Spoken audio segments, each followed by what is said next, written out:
And also, as you take a close look at the paint job, you know, you want to make sure a lot of times on these hoods, you can't see them in the pictures, but the hoods are one of the toughest tasks for body guys to get straight. Because if the car has been sitting outside or maybe under a tree and has been out in the elements, these hoods really start to wave and get dents and dimples. Now, there's been bugs that I've seen online through the pictures where the hood looks absolutely beautiful, but then I drive out 2 to 3 hours and maybe even longer to go see the car or have a car shipped in that I didn't go see in person, and when I got it in, the hood had all waves and bumps and dimples on it.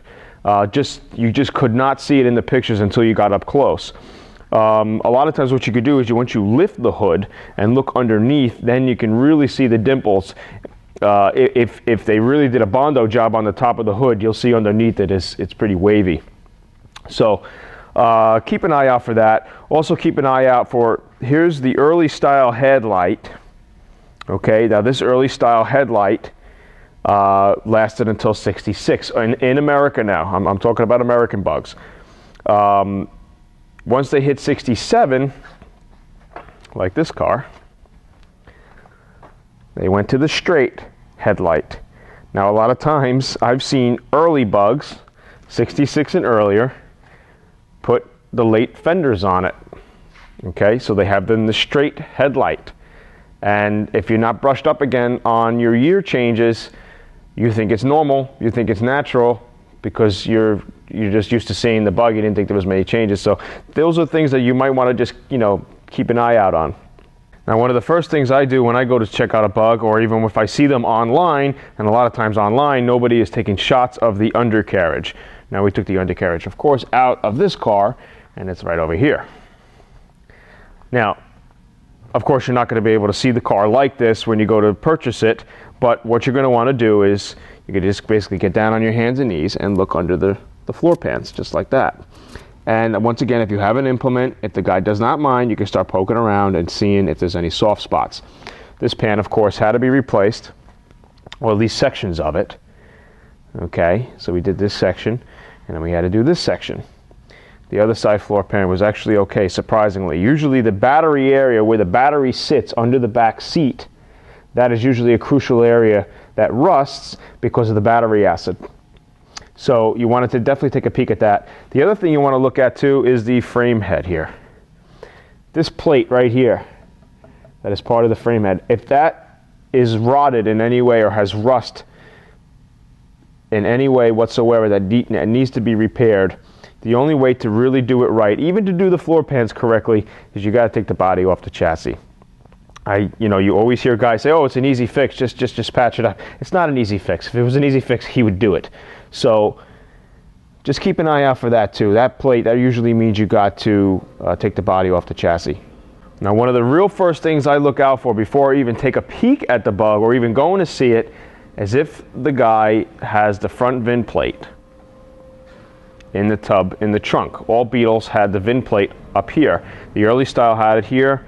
Later on, they started putting them down here. That VIN number that's on this plate, usually in the upper right-hand corner of the plate, has to match, for me at least, has to match the number under the back seat that's stamped on the tunnel. If that number matches that VIN plate, then you're in good shape. I think, over the years you'll see a lot of early bugs like this 53 or 55, or even in the split window era where they're on different chassis. Okay, so they might be on a 68 or a 65, 63, something like that. They just swapped it. Maybe the chassis was so rotted on the original car that they just swapped it to another one. To me, I think it kind of devalues things. Car is just not going to be worth as much as what they say it is. So just keep an eye out for that for sure. Also, while you're here in the tub, there's a good chance the tub itself is rotted. Now, on eBay, of course, when I'm looking at these cars, these guys very few guys show the tub, because it's a lot of people don't even know or ever from owning the car, they never even checked these areas to begin with, so they have no knowledge of it. And when you press them on that, they're like, "Oh, I never looked there before." So the tub is also another area that is prone to rusting.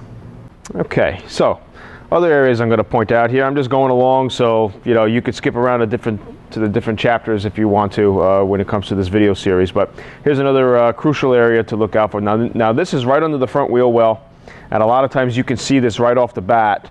And this is another indication that your heater channels are probably, are pretty shot. Under the wheel well here, this front wall here is what welds to the heat channel, as you can see here. And a lot of times you'll see a lot of caked on plastic, Bondo, fiberglass, or maybe even a welded patch, a square that was patched on this to, just to kind of cover it up. Be also cautious of undercoating. As you can see here, this wheel well was caked on with undercoating. I would have to say probably maybe 2 inches, 2.5 inches of undercoating. That was just caked on here. It was like sludge. We had to come in here with a torch and start scraping it down, and of course the undercoating will then reveal what it's been hiding. So you want to definitely take a look out for that, and just be careful, because a lot of times if you see a lot of undercoating, just be wary. And there's a reason why they did the heavy undercoating, is because they're trying to hide imperfections. All right, so definitely keep an eye out for that.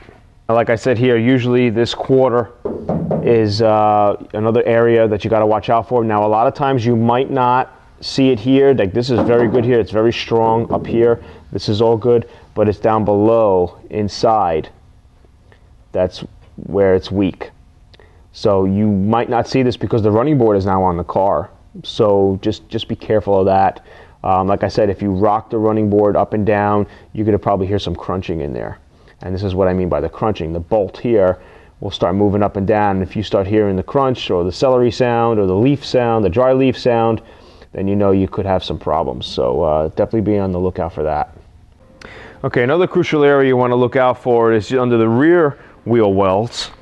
And it's this rear shock tower section. A lot of times you'll see that this section is rotted, very weak. You got holes down here. I've seen this where this brace right here is rotted. This is rotted. This has a small hole here. This isn't too bad. I can patch this with metal. But a lot of times this is all rotted, and you got to get this. Now, you want to bear in mind when you're looking at this, are you getting into a project, or are you getting into a car that you want to get in and jump in and turn the key and drive with it? Majority of the people out there are looking for a bug that's already finished.